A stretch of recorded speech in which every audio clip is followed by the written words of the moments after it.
তার মধ্যে আমাদের উত্তর ত্রিপুরা জেলার সঙ্গে সম্পৃক্ত আছে 4টা।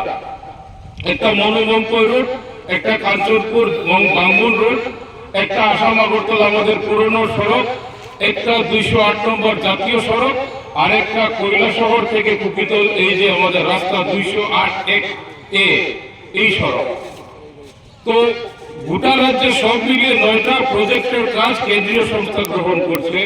তাতে খরচের পরিমাণ দাঁড়াচ্ছে 3000 কোটি টাকারও বেশি।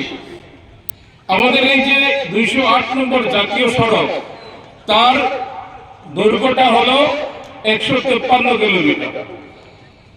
এস্টিমেটেড কস্ট অর্থাৎ অনুমিত ব্যয় যা ধরা হয়েছে হলো 2448 কোটি টাকা। আর আমরা এই যে সড়কটায় দাঁড়িয়ে আছি 208A, তার কৈলাসহর থেকে কুকিতল তার দৈর্ঘ্যটা হলো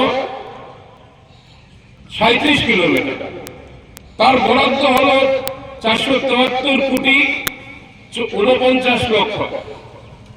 অর্থাৎ যদি আমরা প্রতি কিলোমিটার ধরি তাহলে 208A এই সড়কের প্রতি কিলোমিটার